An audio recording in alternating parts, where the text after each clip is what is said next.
Good evening, folks. This is Diamond with the Oppenheimer Ranch Project. On Monday, November 6th at 10:37 p.m. Mountain Time 2017, bringing you a grand solar minimum update. Let's get right with the seismic update. Moments ago, a 5.5 popped off again in New Caledonia. Now, we've had a number of large 5.5 to 5 in that range in Tonga and in New Caledonia and in Fiji. And I'm not quite so sure if these may not be precursors to a large quake in this area. So I'm going to say we're looking for a 7.5 to 8.5 kicking off in this area if a large quake goes off, even down here in New Zealand. So that's a heads up. There also was an interesting quake in Greece today at 5.4, which just went off the map. Now, guys, if you've been watching, there have been some tornadoes today. There have been tornadoes in quite a few places, and I'll let one run through here. Throughout the Midwest, Ohio, Indiana, all hit. Dozens of tornadoes. There have been injuries. We'll get to that. So let's get on with the update. Unseasonable cold blast hits New Zealand ahead of summer. Significant storm expected. An unexpected cold blast and snowstorm hit the lower South Island, New Zealand on Sunday, November 5th, just 3 weeks out from summer. Thick snow started falling around 9:30 local time, blanketing the Crown Range between Queenston and Wanaka. An even colder blast is forecast the rest of the week, guys. Forecasters are urging motorists to keep an eye on the roads. So if you're in the southern islands here, on the 8th, heavy snow is forecast. And from the 8th to the 11th, the entire East Coast here, severe gales. And we've got heavy rain on the 8th and the 10th. So that's a heads up. Let's go over to Australia, where summer is just a few weeks away.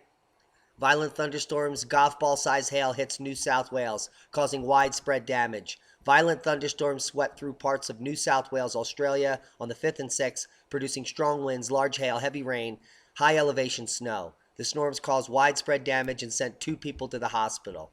Look at these pictures.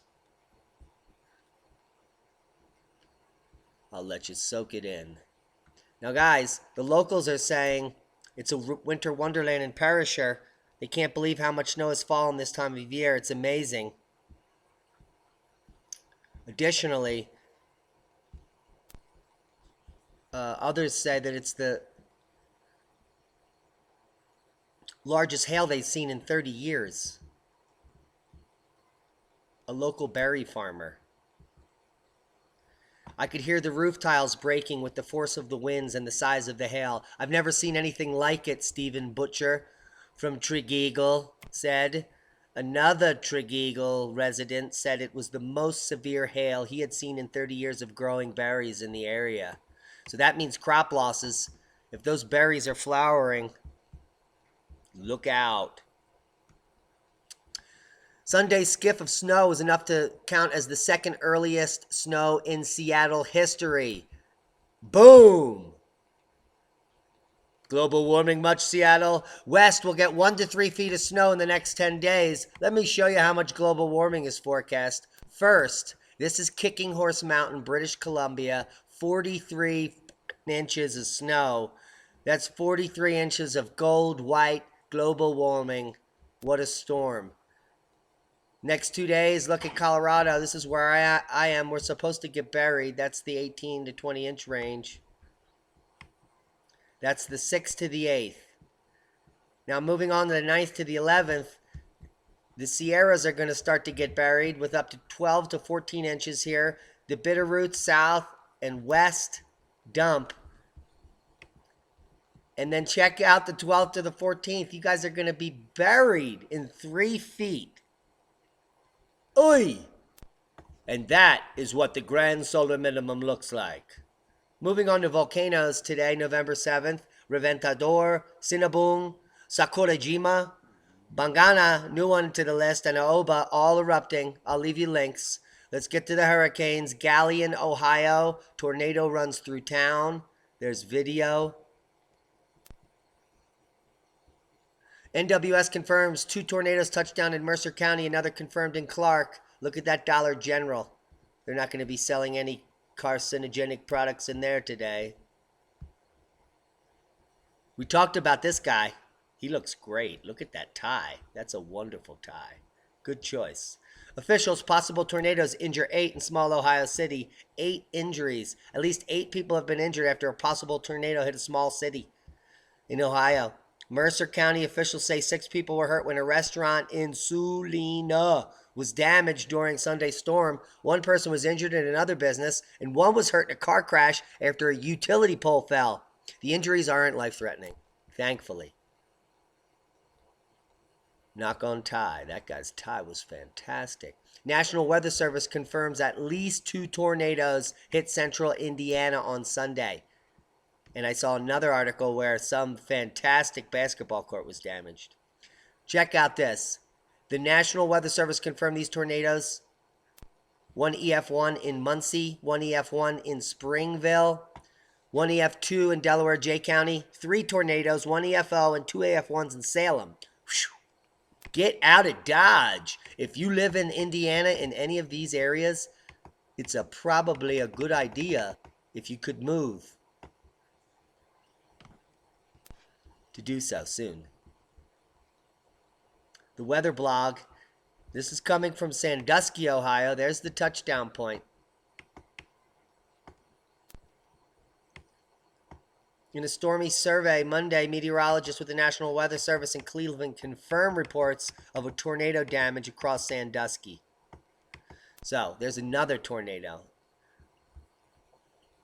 And here's where the tornadoes typically form in November across the United States. And I'm going to leave you links to this article and the map. Now, guys, you could blow up this map. This is where tornadoes happen in November. And going into the grand solar minimum, these seasonal change times, spring and fall, are going to be the worst as far as extreme weather events. So if you live in any of these dark maroon squares, I would suggest, if you have the ability to move, to do so because for your family. Because this is just not where you want to be in these dark maroon areas. It's a high probability of tornado density, 9 being high, number of tornado touchdowns in the United States by occurrence with the grid. So this is a really good resource for you going into the grand solar minimum. Also a good resource, the zombie diseases of climate change. If you guys don't know about Ice Age Farmer, there's a link down in the description about him. He had a video tonight, and he has a physician that's one of his subs. They email each other about diseases. The physician's worried about fungal infections on the increase, and he wondered if it was related to the grand solar minimum. Also, we have bubonic plague, pneumonic plague, and Marburg virus, all on the increase in third world countries. And this physician was wondering if maybe a hemorrhagic fever like Marburg virus could couple with one of these pneumonic or bubonic plagues, become airborne, and be a new zombie disease of climate change. We're going to add a new section to these updates, the solution section at the end, and we're getting to that in a moment. Another thing we want to look out going into the grand solar minimum is a catalyst for conflict. Guys, African ranchers are forced to seek new pastures after traditional grazing lands have dried up, putting them on a collision course with other local farmers. In some areas, lands previously herded are now being used for food, for farming. So there are going to be local wars. So get some weapons.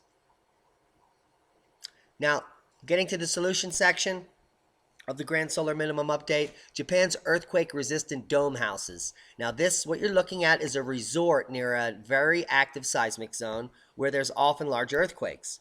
And rather than fixing their buildings from year to year, this health resort decided to go with these domes. They're earthquake-resistant. They look like earth bags here. I'm not quite certain. You can look into it. I'll leave you links to this. This is a way to go in the future. If you're in an earthquake-prone area, you could make an earthquake-proof dome. If you don't have the means to move, anyone has the means to build one of these. This is probably in the $10,000 to $20,000 range at a bare minimum.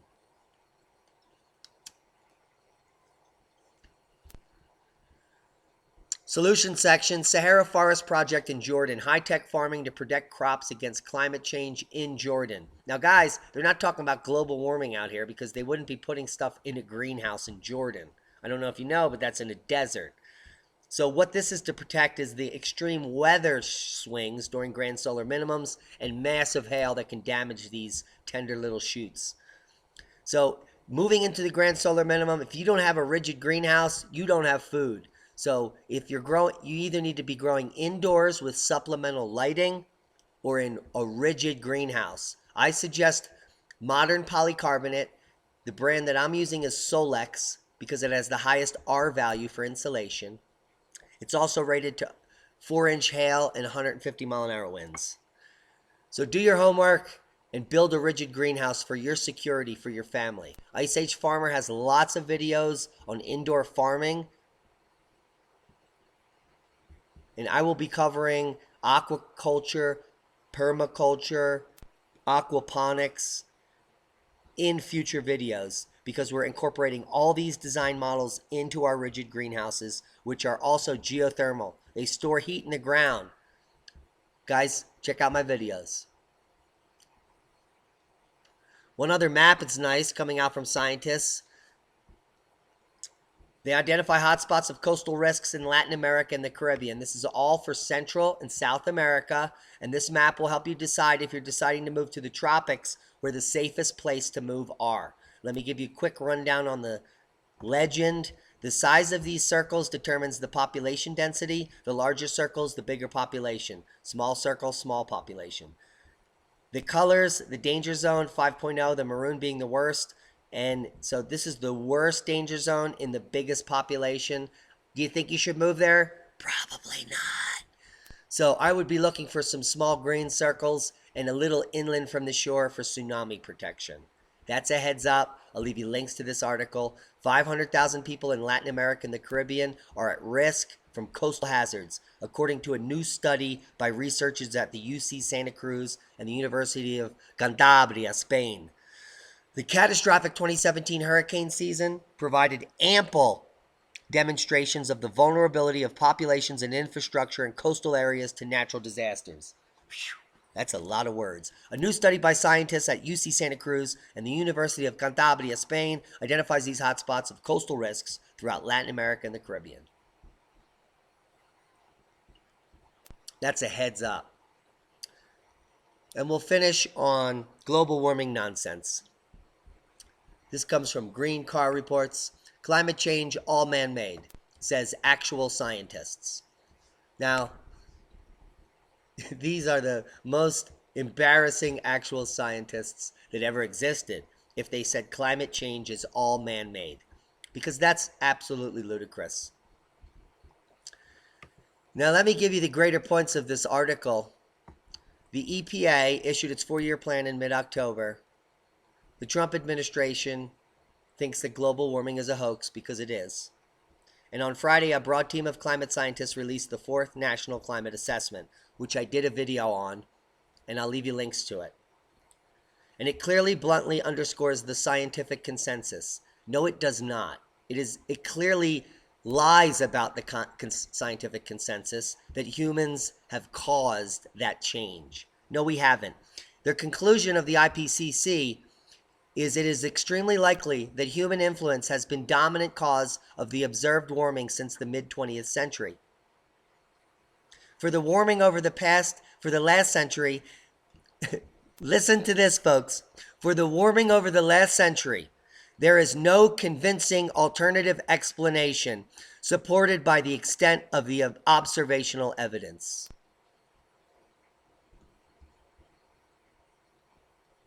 One more time. There is no convincing alternative explanation supported by the extent of the observational evidence.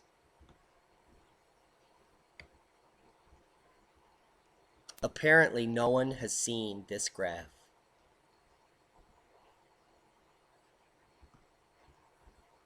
Red is not man, it is the sun, and it controls the climate on Earth.